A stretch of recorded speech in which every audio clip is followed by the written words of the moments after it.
আসসালামু আলাইকুম বন্ধুরা, কেমন আছো তোমরা? আজ তোমাদের সামনে একটি ভিডিও নিয়ে আসলাম। সেটা হচ্ছে যে ডাইং কোয়ালিটি, ফিনিশিং কোয়ালিটিতে কিভাবে রানিং শেড চেক করা হয়।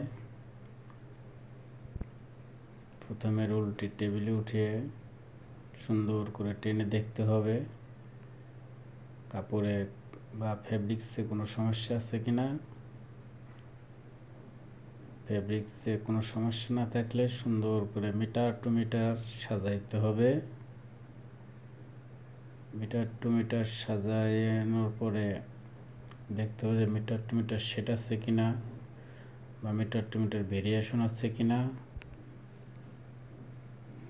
মিটার টু মিটার ভেরিয়েশন, এটাই হলো রানিং শেড বা মিটার টু মিটার শেড, যেটা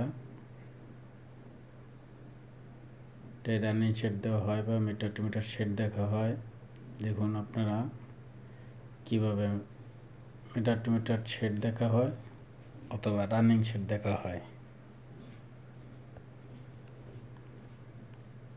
মিটার টু মিটার শেড মূলত ডাইং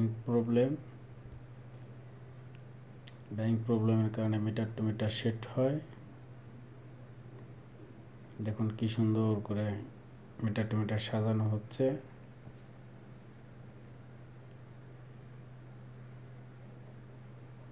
মিটার টু মিটার সাজানো হয়ে গেলে বোঝা যাবে যে ফেব্রিক্স ওকে আছে কিনা।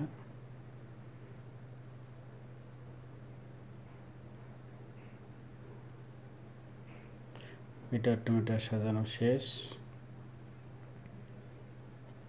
মিটার টু মিটার কোনো প্রবলেম নেই, অতএব রানিং শেড নেই, ফেব্রিক্স ওকে।